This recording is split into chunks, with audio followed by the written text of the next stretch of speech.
ও তুমি কেমন নবীর উম্মত, আমি কেমন নবীর উম্মত।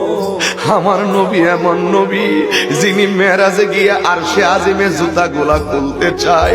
আল্লাহ কয় বন্ধু গো, আপনি তো কালিমুল্লাহ না, আপনি নবী তো হাবিবুল্লাহ। জুতা মোবারক খুলবেন না, জুতা নিয়ে আমার আরশের ধন্য করে দেয়। এবার মুসা কালিমুল্লাহ ওই তুর পাহাড়ে উঠলো। আমার আল্লাহ ৭০,০০০ নূরের পর্দার ভিতর থেকে একটা নূরের ঝিলিক মারছে। মূসা নবী বেহুশ হইয়া পড়া গেছে। একটু পরে হুশ আসলো, আসার পরে ডাক দিয়া কয় মূসা তুমি কি করো? আল্লাহ কয় আমি দেখছিলাম এত বড় পাহাড়, এটা দিক গুড়া গাড়া হইয়া গেছে, বাইনিয়ে গেছে। আল্লাহ কি হইলো? ওই আমার নূরের তাজাল্লিতে ওই তুর পাহাড় সহ্য করতে পারে না, তছনছ হইয়া গেছে।